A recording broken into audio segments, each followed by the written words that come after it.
In this video, we'll see how to log in and navigate around the system. So you should have already been sent a link to your own private learning area, and you can feel free to play around in that area as much as you like. The area is in what we call a sandbox, so that it's protected from the outside world effectively. Yes, you can access it through the web, but if we set up things like emails and that sort of thing, it will not leave the system. And that way you can test things out, try things out, get them just right. And then when the time is right, you can then transfer that to your production environment and actually do it for real. Once you've learned how to navigate the system and how to set things up. So let's log in. This is a sample database where we've loaded some data, and it should be enough for demonstrating how to get around, how to log in, and we can see some of the global features of the system. To log into your system, the username and password is both admin and admin, and the very first thing we'll do is change those within whichever course you're doing. The first thing you do when you log in is change them. We'll log in now, and we'll put in admin and log into our database. So by default, when you log in, you land in the Discuss app, a very, very powerful app. So here's where you can see any messages to you. It might be things you need to follow up. You can, if you've used any type of chat app, so this is kind of like a combination of a number of tools. It's a bit like an email application, it's a bit like a chat application, and it's a bit like a video conferencing application, all rolled into one. So start a meeting, we'll actually start a video conference, and you'll be able to talk to both internal and external people as well in a production environment, so that you can communicate with others. You can do things like this. This effectively, if you think of Zoom or Google Meeting, that's what this does. We've got an inbox, and we've got some favorites that we've got if we want to filter on that, and we've got a bit of history there. We've got some channels that we can set up, and we've got some direct messages. So OdoBot is the system itself when it creates messages, and so it's got a couple of messages in here for us already. Up the top, I'll go over here first. We've got our who we're logged in as, and in this case we're logged in as Mitchell Admin. If we click on our login up there, we can see we've got some access to some documentation, some support. That's not that's not SOTA support. That's actually Odoo's support. So if you need any support at any point in time, make sure you contact us and not Odoo. We are the ones that provide your first level support, and we have an arrangement with Odoo. We'll do the first level and third level support, and then in development and other support will then go off to Odoo. That aside, that is an aside there, and we've got some shortcuts in here. We've got profiles. We've got again, Odoo's trying to encourage you to create an Odoo account, so you can go off and do that. But you can also log out from here. I'll take a quick look at my profile, and if I click on that, I can see it's got some information about me, me being Mitchell Admin. And I've got some other features here. I can change my time zone, and it looks like Mitchell's from Brussels. And the good thing about this is that it understands multiple time zones. So if I've got some staff in our Brisbane office, and then some staff in our Perth office, and some staff in our Singapore office, and some staff in our UK office, it understands that all those people are in different time zones, and will update the calendars and things accordingly. I can do things like set some preferences about my emails, whether I want to get them sent to me via email or whether they're handled internally. I can change my password. I can turn on two-factor authentication, which does require a third-party connector. I can change some of my work information. I can see who reports to me or who I report to. Mitchell Admin is the boss, so there's no one further upstream on him. Private information, pretty obvious sort of things here. Not much to say there. You know, it's I think it's all fairly self-explanatory there. We've got some HR settings. So HR settings is the employee type, and we've got a PIN code and badge ID. So PIN code is where you might have a tablet on a wall where when your employees come to work, they go and put in their PIN when they come in, and then they go and put in their PIN when they go out, and that way you can track their hours, that kind of thing. And badge ID, same sort of thing, but instead they'll have a barcode, and they'll just swipe the barcode rather than type the PIN in. So that's where those sorts of things get used.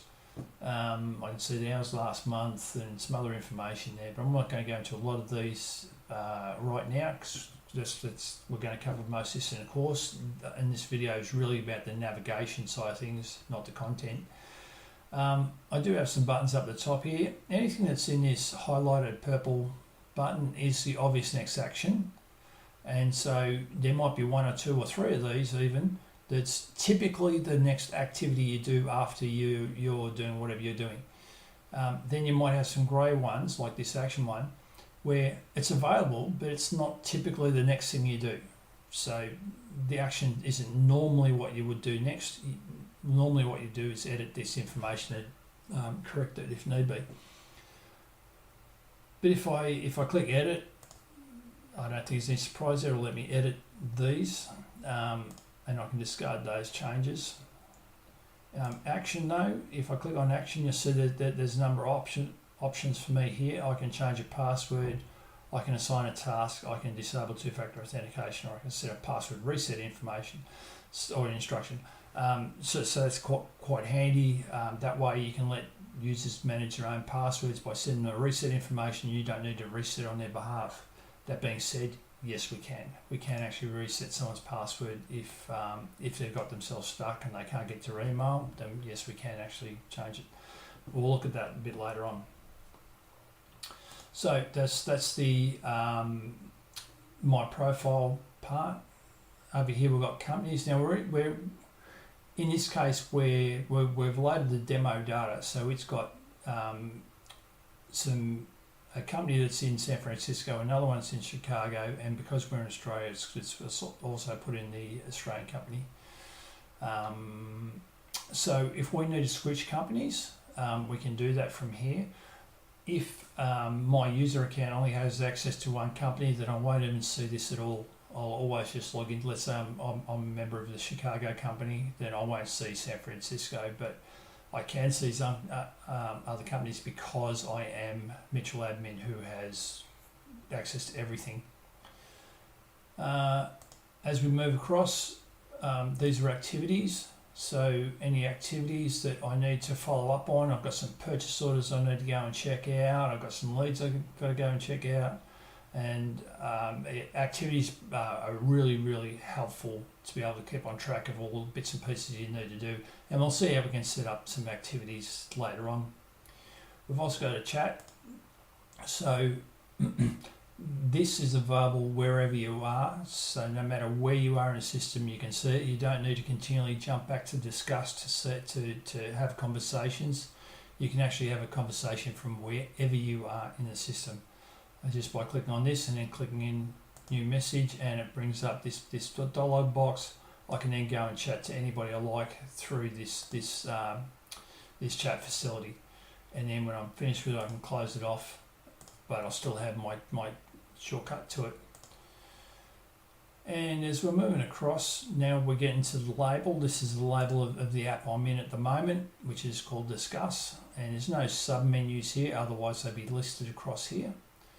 And then if I move to the right, to the left, I can see my home menu, and this is the menu where I've got a list of all of the apps that are installed on the machine, as well as some the special two ones down the bottom, which is settings and the app store.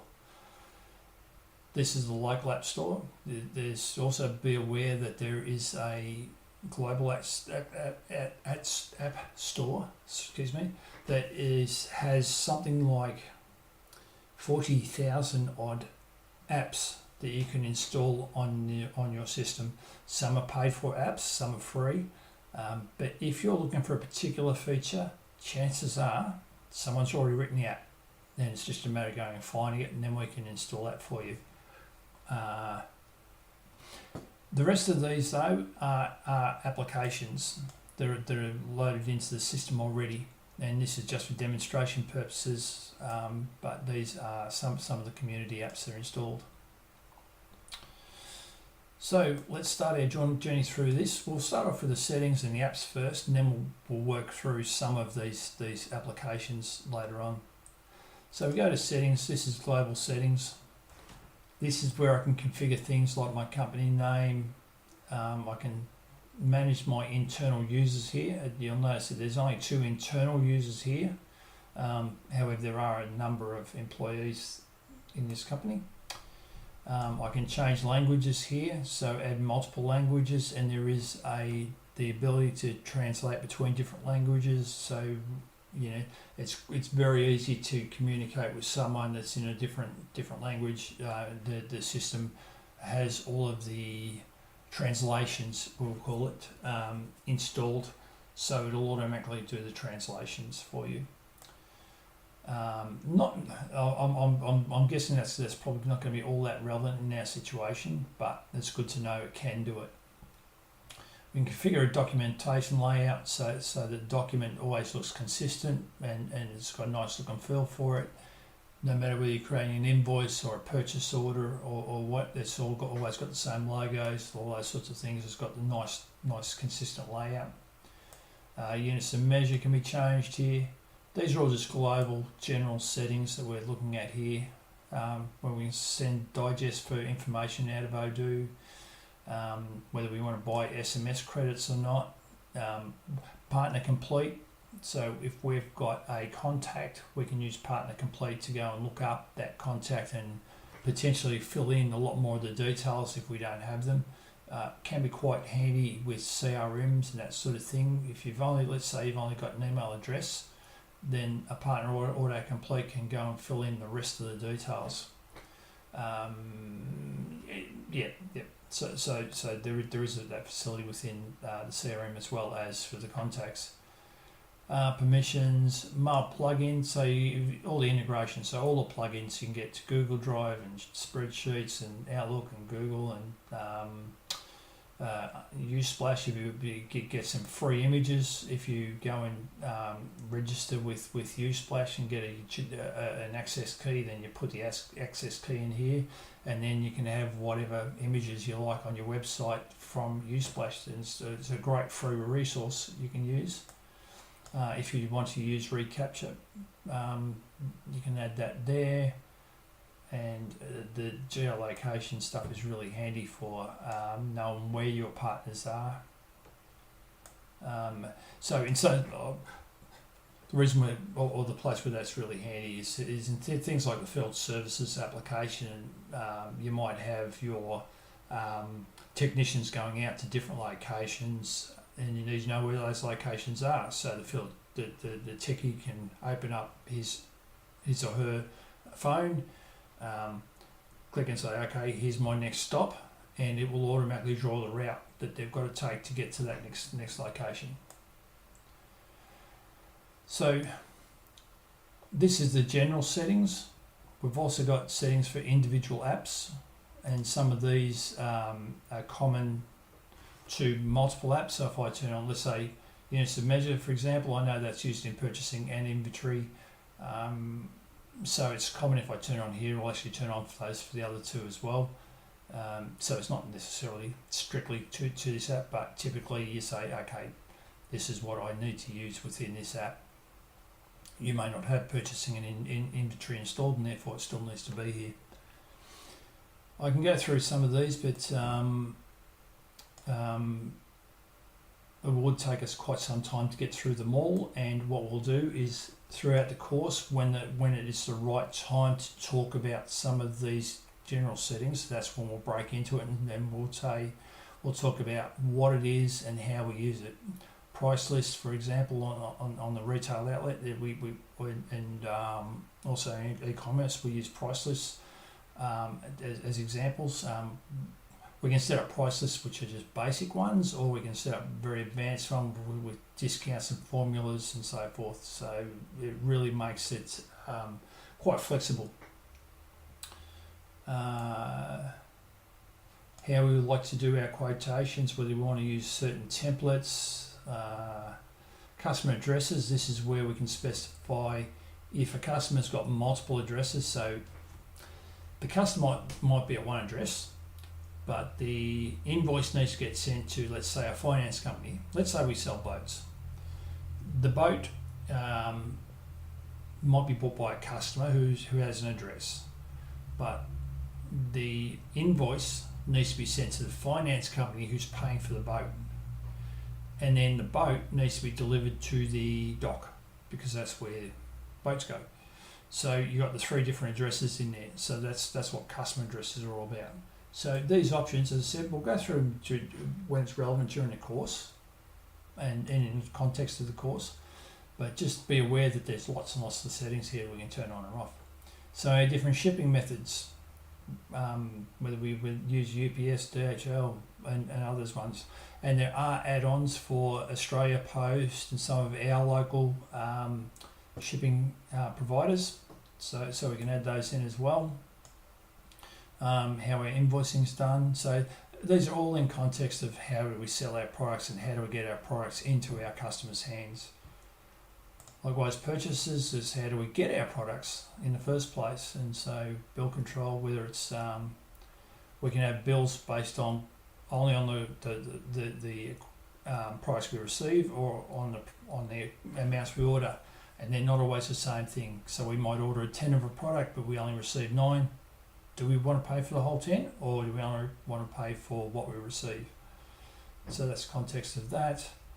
If we've got drop shipping, we turn that on here. If we're using variants and so forth. So variant is typically, just so you're aware, is something like you might sell soft drink and you get it in small, medium, large, or t-shirts and you might get them in green, blue and yellow, those types of things.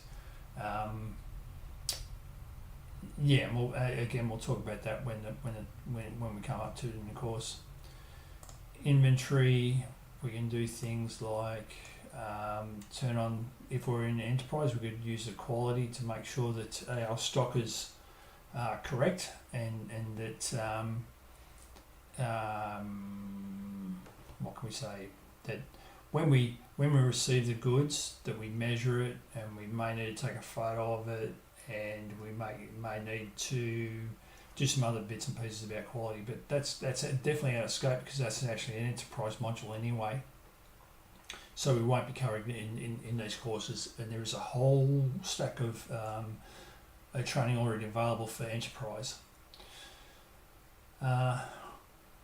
Barcode scanners and so forth. Now, barcode scanners, this is from an inventory point of view, so you can use barcode scanners for when product comes in. You can just zap the products or zap the packet that they come in and so forth.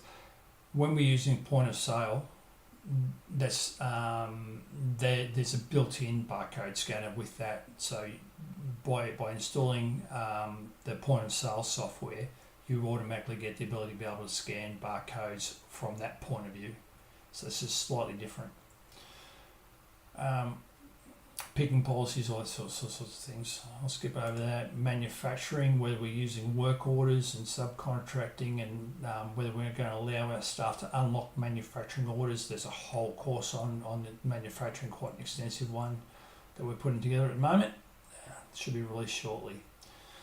Security lead times for manufacturing. Well, there's a couple of lead times that we talk about. There's a lead time for us to get the product to our customers. There's lead time for our suppliers to get the products to us, and we can also have the security lead time applied to that for a buffer. So let's say we add 2 days always to make sure that the customer thinks it's going to come on the, let's say, 15th of next month, and we've got that extra 2 days in case something happens, so we can manage their expectations quite nice. in this case, in this context, we're talking about the manufacturing lead time, so there's a bit of buffer in there just to make sure we, it might take a day to build the product, then we can add a security lead time of a day in there, and again, it's just managing our customer expectation by having that buffer in there. Invoicing, at the moment we don't have the accounting module installed on this particular system, only because we haven't installed it yet. But by default, the invoicing one, which is a subset of the accounting module, is installed, and it's got set up our localization, so it's got Australian taxes and Australian chart of accounts and so forth. We can install more packages, so if our company was in multiple countries, as this one is, then you can install more packages in there based on those localizations as well. As we move down, how the tax is treated, so on purchase orders and sales orders, do we include the GST in the number on the line, or only at the bottom of the list when everything's added up? Likewise, the rounding per line, depending on whether you want it globally or on each individual line. Our fiscal country is Australia. Other things in here. So exchange rates is something, it's an enterprise version option as well, to automatically go and pull the exchange rates in. Very handy if you're dealing with purchases from overseas. Printing, how you want to print your invoices out, whether you want to allow printing or not. In this day and age, there's less and less paper being used, so typically we just send by email. It doesn't hurt to leave that option ticked if the case ever happened where you had to print something out. You can always untick it at the time when you're sending or printing out the invoice or whatever the case may be. Snail mail, pretty obvious sort of things, and I think the days of using snail mail kind of dwindling, so I won't talk about that too much. We've got warnings in there too for specific customers who might have a warning on maybe customers that are poor payers or something like that, or for whatever reason. Incoterms are used for international shipping. I won't go into a lot of detail on that, but you can choose who pays for freight, who pays for the to take it off the ship, who pays for what, all those sorts of things. It just spells out the responsibilities there with the Incoterms. Customer payments, some of these are very, very European, so SEPA and so forth is a very European thing, not really for us. Likewise, the QR codes on invoices is a European thing as well. Batch payments can't be done in the community version, but can be done in enterprise. And what else is there? So vendor bill digitization. So the enterprise version does have an OCR, an optical character recognition software and artificial intelligence. So you email a bill to the system and it automatically pulls all the information out of it, which is great, but that's not available in our system. We will see in the course where it's relevant. If we chances are it will be relevant to almost all courses, but where we've got a bill, we'll show you how to upload it, how to pull the information into the right places. It's really not that onerous anyway. Analytics, and we can do some analytics there as well, so we can set up analytic accounts and so forth particularly in the accounting module. This is only the invoicing module, as it says. It's a subset of the accounting module, and that the accounting module can be installed later on, and in fact it will be installed in almost all the courses that we do. Projects, we can set configurations here. I think you probably get the idea that based on the context of where we are, we can turn things on and off as we need. Likewise for employees, their default hours of work. presence control, those sorts of things. Attendance, whether you're going to allow them to use pins or not.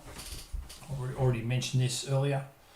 And there's fleet managers that's been installed as well. So you can see there's a bunch of different things you can turn on or off at a global setting, at a global setting here, or at the app setting here.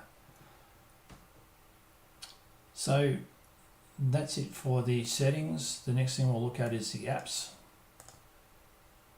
And by default, you can see, well, not by default, you can see straight away which apps you got installed and which ones that you haven't got installed yet, because I'll have this purple install button there.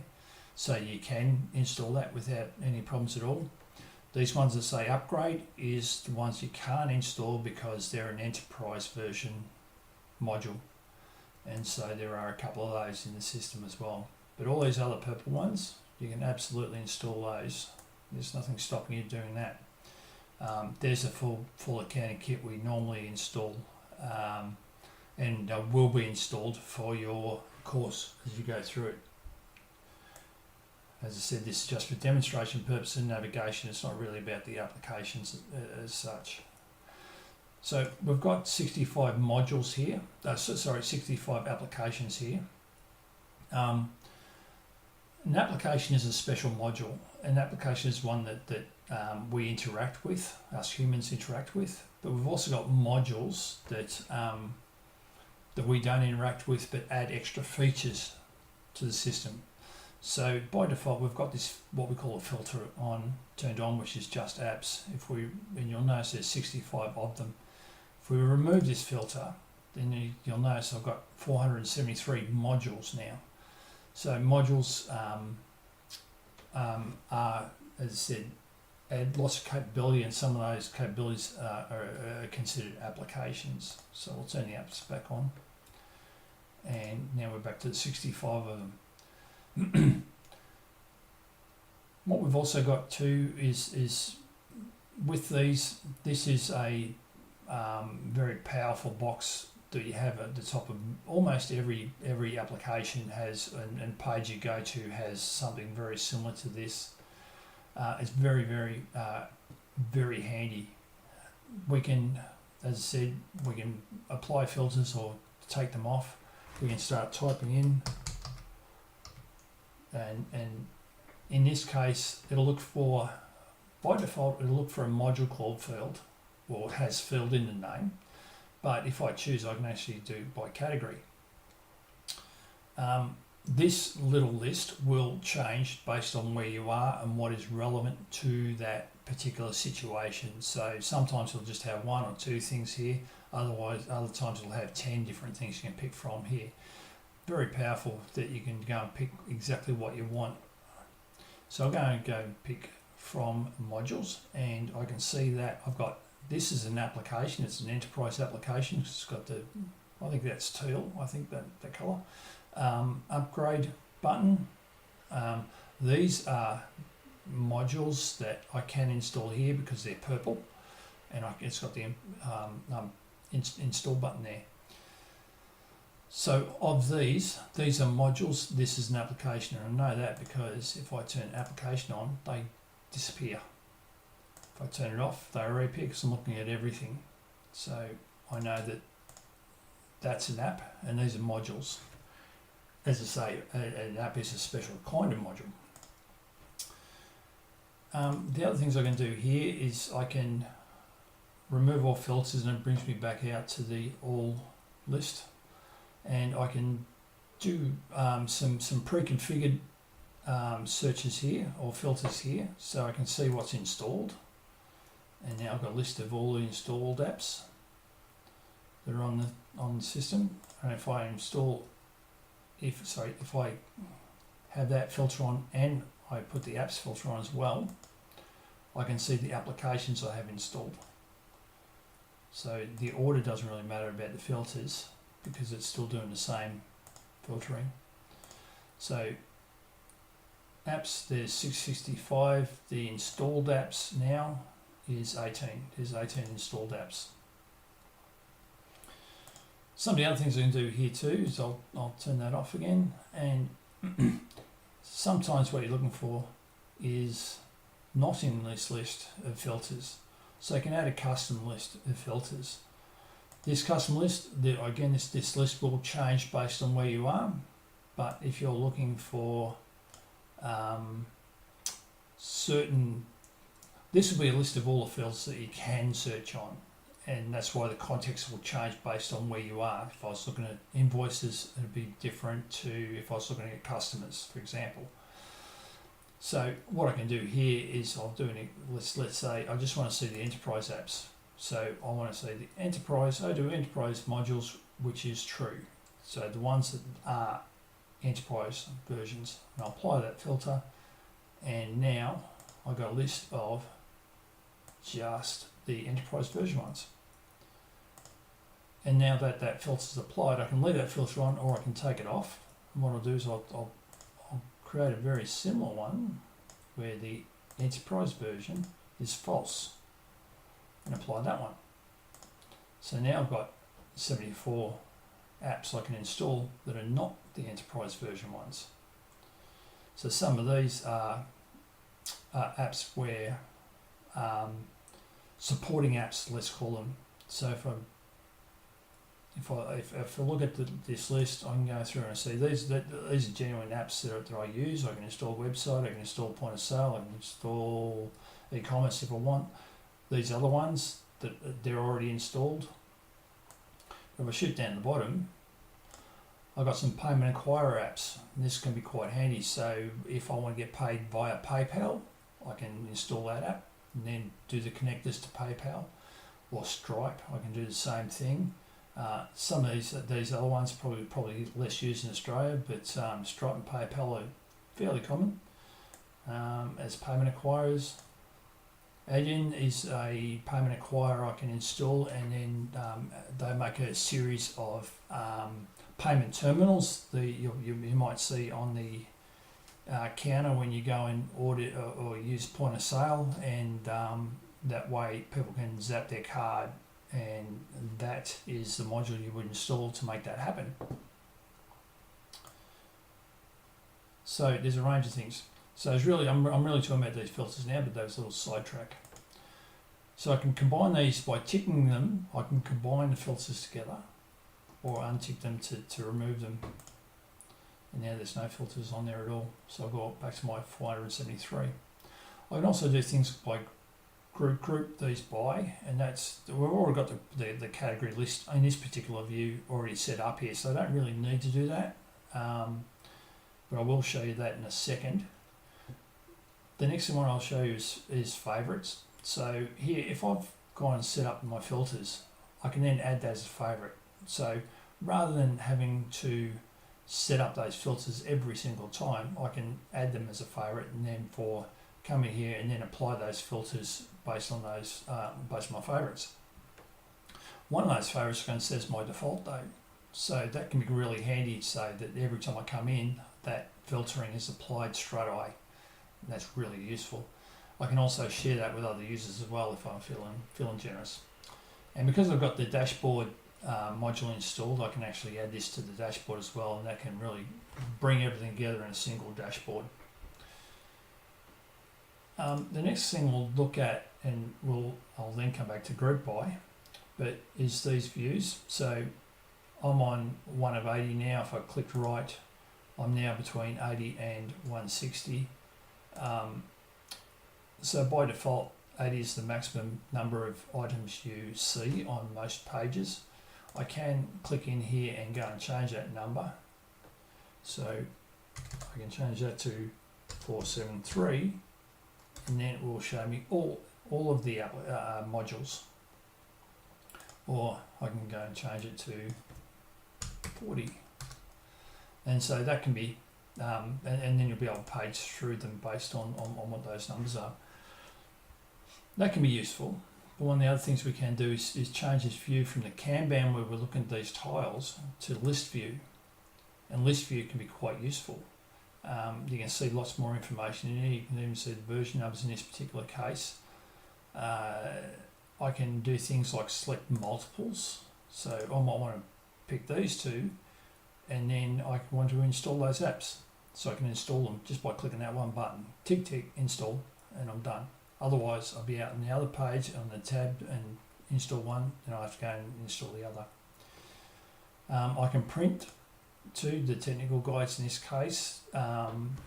These menus, again, will change based on the context of where you are. So if you're in sales, you print sales orders, print invoices, whatever the case may be. I've also got actions here too. I can export. So click on export and I can export some data out. So this can be really useful. I might want to export out, let's say, some prices, or I might want to export out certain products and certain features of those products. I can do that here. So this is what I'm going to export out, and I can export it to Excel or to a CSV. But if I wanted to have authors in there, what's icon? I can click the little plus button and that now adds it to this export list. So I can now export that out. So I won't do it right now, but that will just export them out to a spreadsheet in this case. I can also save templates of things I like to export from time to time. What I can also do is I can tick this box which says I want to update data. So that means it will export out what we call an external ID code. So that external ID will then link to the product and make sure that we update the correct product. If I don't do that, if I have if I have a product and I want to update it, I must export. I must tick that box. If I don't, then instead of when I re-import it back in, instead of just updating the data, it'll actually create a brand new entry. And so that's not necessarily what you want. Again, this is just an overview of what you can do with the system. I'm not going into detail about how to do this. In fact, in the in many of the courses, we learn how to export and import data as we go through the course. So that'll come. I'm just making you aware of the feature at the moment. So we'll close this off. If I click on this little button up the top here, that automatically selects how many I've got, how many I'm viewing of the whole lot. If I intend to export, let's say, all of the names of the modules, I need to click that button so that all of them are selected, and then I can go action, export, and that sounds good. I'll just do export on that. And now it's exported out to a spreadsheet, and voila, I've now exported that information.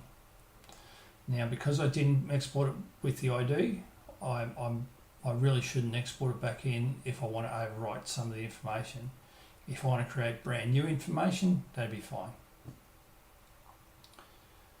I'll close that, and I'll close that. So, what we've covered now is the settings and the apps, and we've also talked about some of the filtering and so forth. So let's have a look at some of the apps now. So I think we'll start off with, let's start with sales. We'll go into sales and we can see that I have this banner that's turned on by default.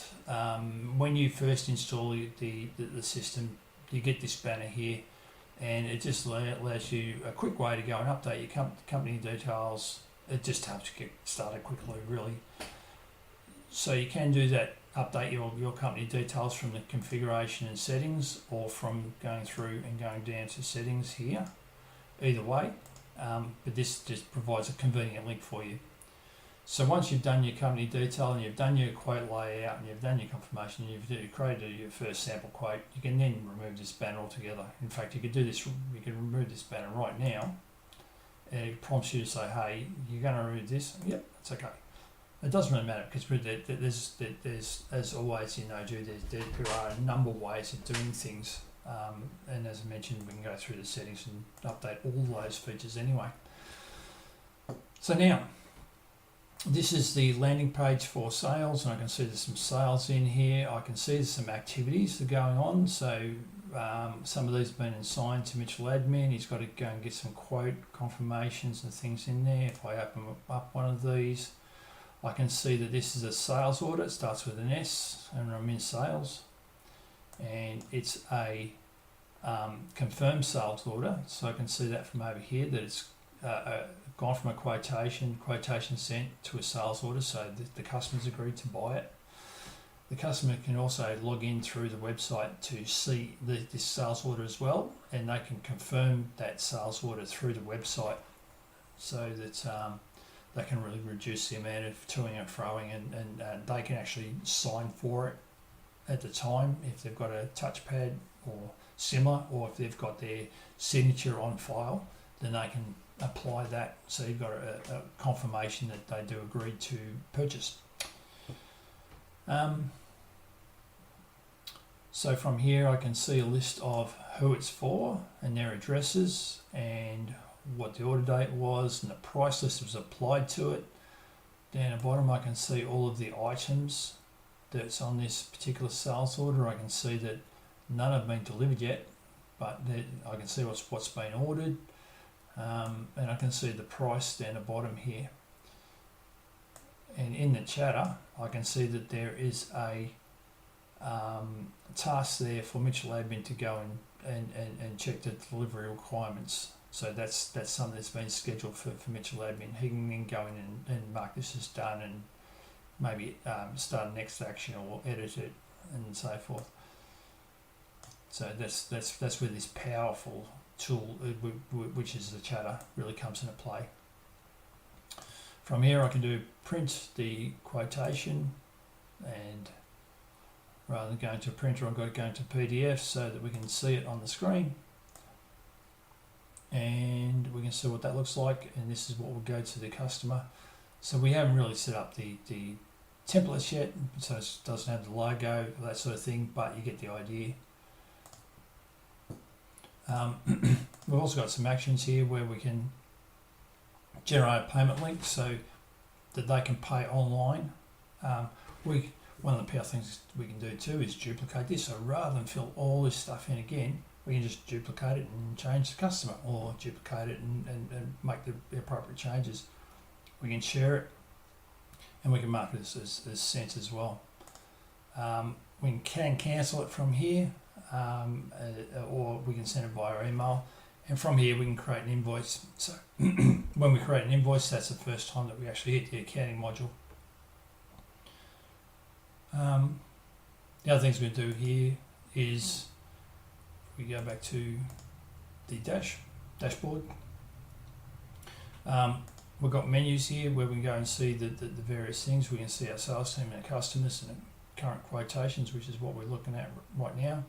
We can see what's to invoice and what's to upsell. So if we need a list of what's to invoice, we haven't invoiced for this one yet, so we need to go and send that invoice off. Products and products, we can see which is our list of products. So wherever you are, if you're looking at products, you're looking at the same products no matter where you are. So if we go and modify the products here in sales, it will actually modify the product in all applications where products exist.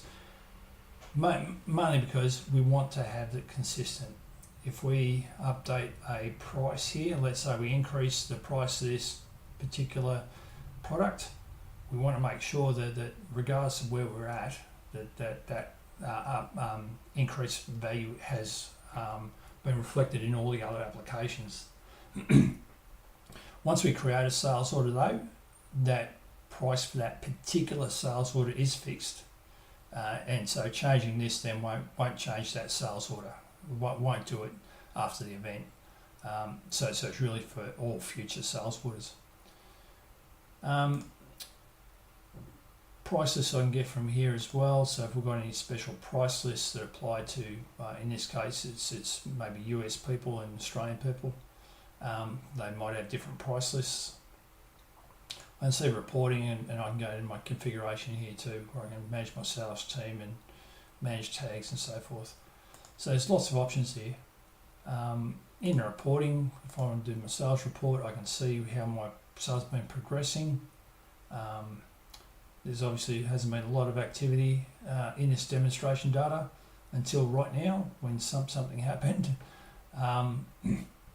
But point being is that we create these analysis so that we can then either report on them or take some action to improve them. So if I click on measure, you can see I can actually slice and dice this information in lots of different ways, however I want to. And not only that, I can then visualize it in different ways as well, depending on where I'm at. So I've got those things. I can also create a pivot table.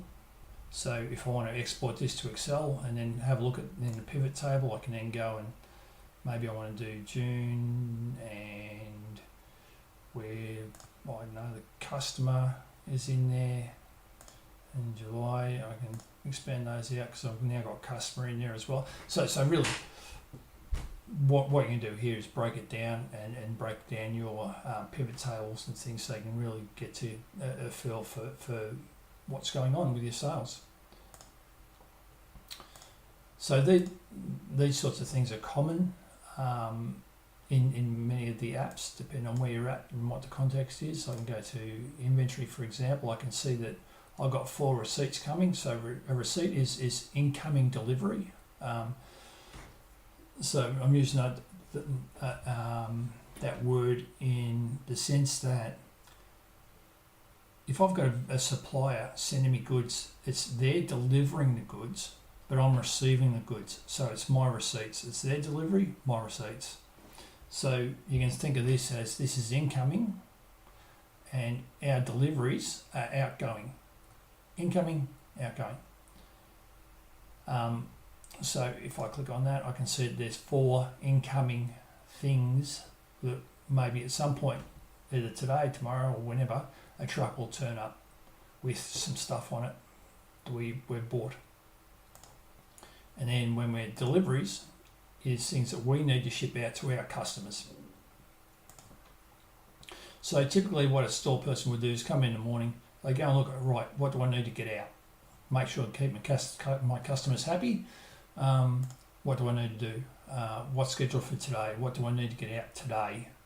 Or what's overdue to get out? Probably some of these is you've got to wonder about being 15 days or 12 days late. That's not a good look. You can see that there's a couple of items that are on back order here, so maybe we've sold some products that we've run out of and therefore they're on back order. Probably not a great look. Typically what you get is when you're receiving goods and you don't get all the goods you request, but you got some, which is good, but maybe not enough that you ordered, so create a back order for that. I can see returns here, and because manufacturing is installed, I can see the manufacturing orders that are underway at the moment. So my job as a storeman might be to make sure that the manufacturers, the people actually building, looks like tables in this case, have all of the parts that they need. And so I've got access to those manufacturing orders as well. From here, I've got operations. I can do transfers. So if I need to transfer some stock from one warehouse to another, from the warehouse to a shop, from wherever I want to, an internal transfer, I can do that through the transfers. Replenishment, this is to make sure that we've got enough of certain stock on hand, and so we can go and manage that there. We can do an inventory adjustment. This is where you would do your stock takes, and you know how many you've got on hand, and then you can count how many you've actually got. It'll tell you what the differences are. And there's also an annual stock take count day. In this case, it's set to the 31st of the 12th. Typically in Australia, we would set that to 30th of June or maybe the week prior, so you can do your count ready for closing the financial year. And we can do things like request counts and things like that as well in the system. We can look at our scrapped items, and there's also a scheduler. So the scheduler will run overnight, but we can actually make it run straight away here if we choose to. So what the scheduler typically does is it does the routine jobs overnight. So if we've got, let's say, a product that we need to make sure that we've always got 10 of them in stock, we can tell the scheduler that when this particular product gets down to 5, to automatically trigger a purchase order to bring that up to 10. And so when the scheduler runs, it goes, looks at all those rules, and then we'll create a draft purchase order ready for us for the next morning. So when the purchasing officer comes in, they will see all of the drafts that have been created overnight, open them up, and decide whether they want to approve them or ignore them or what they want to do with them. So that way, your stock, you're always ready and you're always going to have stock then to keep your customers happy. Products, again, is just products is the same products we looked at before, and we've talked about that a few times. And the variants are a product which we talked about earlier, which has the different, maybe it's different shirt sizes, so small, medium, large, that kind of thing, but it's still the same shirt, or maybe it's just different colour. Lots and serial numbers, we can manage things by lots and serial numbers. Some things require us to track them by serial numbers. So let's say for warranty issues or other purposes, maybe there's recall on a certain product and you need to go and find out who your customers were. You could actually go and manage those particular things by lot or serial number. So this makes it really, really quite useful. I can see that these things are managed by a lot, obviously by the name. Have we got anything that's serial numbers here? Not that I can tell straight away. These look like serial numbers, so they're a sequential number. So these might be serial numbers for the drawers, whereas these look like lot numbers to me. Let me just see if I don't have the quantities here. Sorry. One of the things that was where you see these 3 dots on a list. If you click on it, it usually means that there's other hidden fields so you can turn on or off depending on what you want to see in the data. So I'll click away. So lots of serial numbers, very handy. Reporting, again, I can do my inventory valuation. So end of the financial year, I've done a stock take. I need to know what the value of that stock is. I can click that and bring up a valuation, which will tell me how much that stock is. I can pick a particular date if I want to, and that way when I'm doing my taxes at the end of the year, I know how much I've got in value in stock at any point in time, or at the end of the financial year, as the case may be. And here I've got other things like reordering rules that I mentioned, and various other bits and pieces. So I'm not going to go through all the apps because that would take some time, and really that's what the courses are for, to dig into these and really pull apart the applications and how to use them, how to get the most out of them. Certainly by the end of the course you'll be familiar with whatever's relevant. I mean, it might be a bit overwhelming with the amount of modules we have installed here. But if you're doing a retail course or something similar, you've probably only got 5 or 6 modules installed. That doesn't mean the rest of these aren't available to you, because they are. But really, when we run the courses, we only really want to have just the